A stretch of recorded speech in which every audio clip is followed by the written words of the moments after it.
Documentary বাংলায় সকলকে স্বাগত। নতুন নতুন গল্প শুনতে অবশ্যই চ্যানেলটি সাবস্ক্রাইব করুন। আজকের গল্পের নাম পাউরুটি। কলমে জয়ন্ত চক্রবর্তী। গল্প উপস্থাপনায় ডকুমেন্টারি বাংলা। কলকাতার এক নামহীন গোমট বস্তি। এখানে সূর্যের আলো যেন পৌঁছাতে ভয় পায়। কোণে ঘরগুলো একে অপরের গায়ে ঘেঁষাঘেঁষি করে দাঁড়িয়ে আছে, যেন এক অসহনীয় নীরব যন্ত্রণার স্তূপ। দিনের বেলাতেও আবছা অন্ধকার, আর রাতের টিমটিমে কেরোসিনের বাতি বা বিদ্যুতের ঢিলে ঢালা তারের আবছা আলোয় বস্তির সরু কাদামাখা গলিগুলো আরও ভয়ঙ্কর হয়ে ওঠে। এখানে অভাব, ক্ষুধা আর কান্না যেন জন্মগত অধিকার, যা প্রতিটি মানুষের জীবনে এক অভ্যস্ত সত্য হয়ে মিশে আছে। কারো ঘরে আজ চাল নেই, কারো ঘরে স্বজন হারানোর দীর্ঘশ্বাস। এসবই যেন এখানকার জীবনের অবিচ্ছেদ্য অংশ, যেখানে প্রতিবেশীর কষ্ট দেখার মতো বিলাসিতা করার সময় কারো নেই। সেই বস্তিরই এক কোণে খসে পড়া টিনের চাল আর বাঁশের বেড়া দেওয়া এক খুবচি ঘরে থাকত 10 বছরের রীনা আর তার মা সুলেখা। রীনার বাবা 3 বছর আগে এক সড়ক দুর্ঘটনায় মারা গেছেন। রিকশার চাকা পিষ্ট করে দিয়েছিল তাদের ছোট্ট সুখের সংসারকে। সেই থেকে মা সুলেখা একাই এই ভাঙা জীবনের জোড়াতালি দিয়ে চলেছে।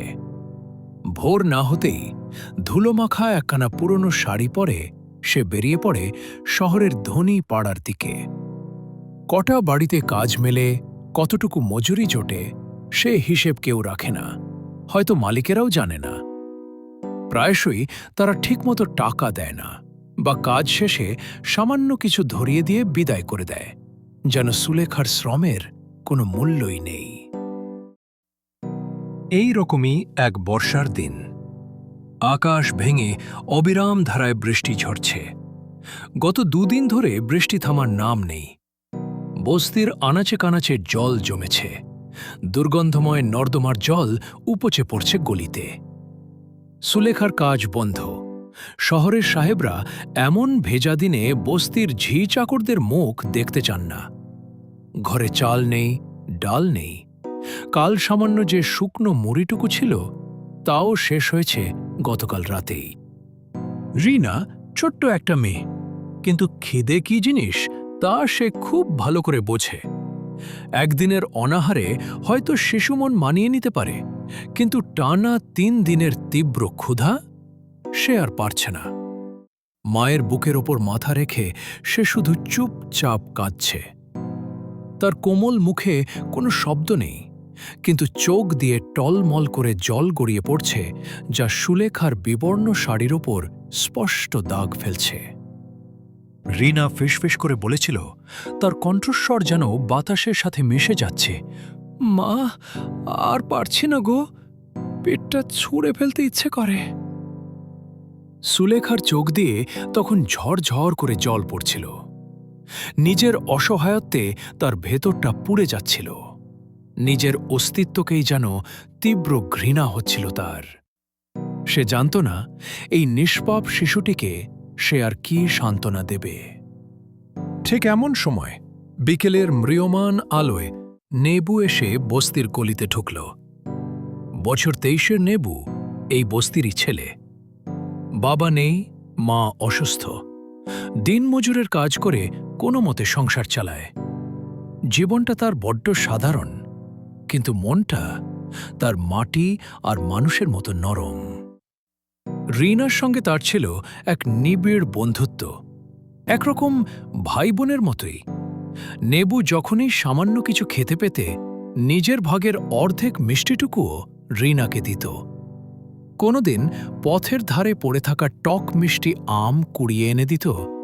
রীনার মুখে হাসি দেখলে তার নিজের পেট ভরত। রীনার ঘরের সামনে দিয়ে যেতেই তার কান্নার শব্দ নেবুর কানে এলো। দরজার ফাঁক দিয়ে রীনার ফ্যাকাশে কাহিল মুখটা দেখে নেবুর বুকের ভেতরটা ধক করে উঠল। সে দ্রুত রীনার দিকে এগিয়ে গেল। কি হয়েছে রে রীনা? কাঁদছিস কেন? রিনা মুখ তুলে চোখের জল লুকিয়ে ভাঙা গলায় বলল, নেবুদা, খিদে লাগছে খুব, মাও কাঁদছে, তুই পারবি রে, একটা পাউরুটি এনে দিবি? নেবুর বুকের ভেতরটা যেন ছিঁড়ে গেল। নিজের পকেট হাতড়ে দেখল সেখানে 1 টাকাও নেই। গত 3 দিন ধরে অবিরাম বৃষ্টির কারণে কোনো কাজ মেলেনি। তার গলা শুকিয়ে কাঠ হয়ে গেল।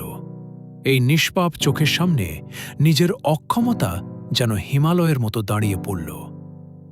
আজ যে হাতে 1 টাকাও নেই রে রিনা, কাল সকালে বেরোবো, কোনো না কোনো কাজ পেয়ে যাব, তারপর কিনে দেব, কথা দিচ্ছি, পাউরুটি কিনে দেব। নেবুর কথাগুলো যেন তার গলাতেই আটকে যাচ্ছিল। রিনা হালকা হেসেছিল, সেই হাসিটুকুও যেন ক্ষুধার্ত মুখের অসহায়তা আর বড্ড বেশি সরলতা ফুটিয়ে তুলছিল। আমি অপেক্ষা করব রে, তোকে কথা দিতে হবে। নেবু মাথা নেড়েছিল। রিনার এই সরল অপেক্ষা তার হৃদয়ে এক নতুন প্রতিজ্ঞা গেঁথে দিল। কিন্তু সারা রাত তার ঘুম এলো না। কানে শুধু রিনার সেই কথাটাই বাজছিল, আমি অপেক্ষা করব। সেই শব্দগুলো যেন তার প্রতিটি রক্তবিন্দুতে মিশে গিয়েছিল। প্রতিজ্ঞার এক তীব্র আগুন জ্বালিয়ে দিয়েছিল তার মনে। সে বিছানায় এপাশ ওপাশ করতে লাগল। বৃষ্টির শব্দ ছাপিয়ে রিনার ক্ষুধার্ত মুখটা বারবার ভেসে উঠছিল তার চোখের সামনে। পরদিন খুব ভোরে নেবু কাজের খোঁজে বেরিয়ে পড়ল। আকাশ থেকে তখনও বৃষ্টির জল পড়ছে। তার গায়ে ছেঁড়া জামা, মাথায় 1 ফোঁটা ছাউনি নেই, কিন্তু সেদিকে তার কোনো ভ্রুক্ষেপ নেই। তার চোখে শুধু রিনা সেই প্রতিজ্ঞার হাসি আর পেটের ক্ষুধা। আজ তাকে কাজ পেতেই হবে, যে কোনো মূল্যে। অনেক ঘোরাঘুরির পর অবশেষে একটা মাল টানার কাজ পেয়ে গেল সে। সারাদিন ধরে কুলির মতো হাড় ভাঙা খাটুনি খেটে বিকেলবেলা মজুরি হাতে পেয়েই সে দ্রুত দৌড়াল বাজারের দোকানের দিকে। তার মনে তখন এক অনাবিল আনন্দ। আজ তার ছোট্ট বোনটার মুখে হাসি ফুটবে। তার মুখের কথা সে রেখেছে। 1 প্যাকেট নরম পাউরুটি কিনে সে দ্রুত ছুটল রিনার ঘরের দিকে। কিন্তু বস্তির সরু গলিতে ঢুকতেই নেবুর কানে এলো এক চাপা ফিসফিস কান্নার আওয়াজ। সামনে কিছু মানুষ ভিড় করে আছে। তার বুক ধড়ফড় করছিল।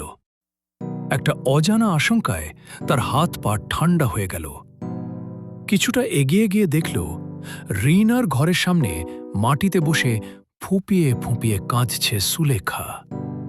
তার শাড়ি ভেজা, চুল এলোমেলো, মুখের অসহায়ত্ব যেন পাথর হয়ে গেছে।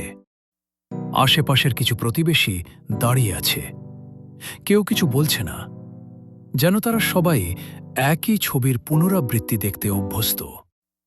তাদের চোখে কোনো বিস্ময় নেই, শুধু এক নিস্পৃহ নীরবতা।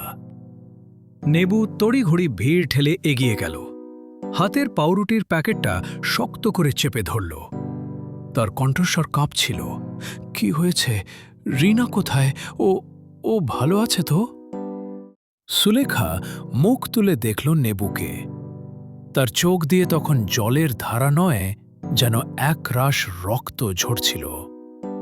সে নেবুর হাত চেপে ধরে ফুঁপিয়ে ফুঁপিয়ে বলল, তার গলা দিয়ে শব্দ বেরোচ্ছিল না ঠিকমতো, নেবুরে, তুই এলি, কিন্তু তোর দেরি হয়ে গেল রে, বড্ড দেরি হয়ে গেল। সারা রাত কাঁপছিল খিদের জ্বালায়। মাঝে মাঝে বলছিল নেবুদা আসবে, আসবে, পাউরুটি নিয়ে আসবে। কিন্তু সকাল হতে আমার রিনাটা তো চুপ করে গেল রে নেবু। আমার রিনাটা আর নেই। নেবুর চারপাশটা যেন এক ঝটকায় ঘুরতে লাগল। পৃথিবীর সব আলো যেন নিভে গেল। তার হাতে ধরা পাউরুটির প্যাকেটটা খসে পড়ল মাটির কাদা আর নোংরা জলের ওপর। পাউরুটির মোড়ক ছিঁড়ে গেল। নরম সাদা পাউরুটি মুহূর্তেই কালচে কাদায় মিশে গেল। বুকের ভেতরটা তীব্র করে উঠল। এক অতল শূন্যতা তাকে গ্রাস করল। তার পা দুটো যেন পাথর হয়ে গেল। সে আর এক পাও নড়তে পারছিল না, শুধু দাঁড়িয়ে রইল এক স্তম্ভিত মূক দর্শকের মতো। কেউ আসেনি ওদের পাশে, কেউ একটা থালায় ভাত দেয়নি 3 দিন ধরে। সবারই অভাব, সবারই লড়াই, তাই অন্যের কষ্ট দেখার সময় নেই কারো। নেবু বুঝল, এই শহরে অভাব বড় নয়, মানুষের অসহায়তা আরও বড়। আর খিদের জ্বালার চেয়ে নির্মম কিছু হয় না। সেদিন নিজের অক্ষমতায় নেবু মাথা নিচু করে দাঁড়িয়েছিল। তার মনে হল, এই অক্ষমতা শুধু তার নয়, এই সমাজের।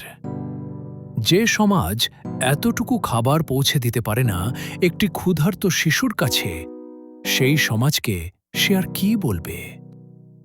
সেই দিন নেবু মনে মনে এক কঠিন প্রতিজ্ঞা করল, যতদিন সে বাঁচবে, যতটুকু পারবে, কাউকে ক্ষুধায় মরতে দেবে না। তার চোখের সামনে যেন আর কোনো রিনা এমন নীরব মৃত্যু বরণ না করে। সেদিন থেকে নেবুর জীবন হয়ে উঠল এক নিরুত্তর সৈনিকের মতো, যে জানে তার লড়াই কিসের বিরুদ্ধে, অভাব, অমানবিকতা আর সমাজের সেই নিস্পৃহ নীরবতার বিরুদ্ধে। রিনার শেষ পাউরুটি যা পৌঁছতে পারেনি, তা নেবুর জীবনে এক নতুন পথের দিশা হয়ে রইল। কেমন লাগলো জয়ন্ত চক্রবর্তীর লেখা গল্পটি? অবশ্যই কমেন্ট করে জানাবেন। এটি আমাদের চ্যানেল এ নেবুদা সিরিজের প্রথম গল্প। আগামী দিনে নেবুদা সিরিজের আরও পর্ব আসবে আমাদের চ্যানেলে। আপনারাও গল্প মেল করে পাঠাতে পারেন। সকলে ভালো থাকবেন, সুস্থ থাকবেন।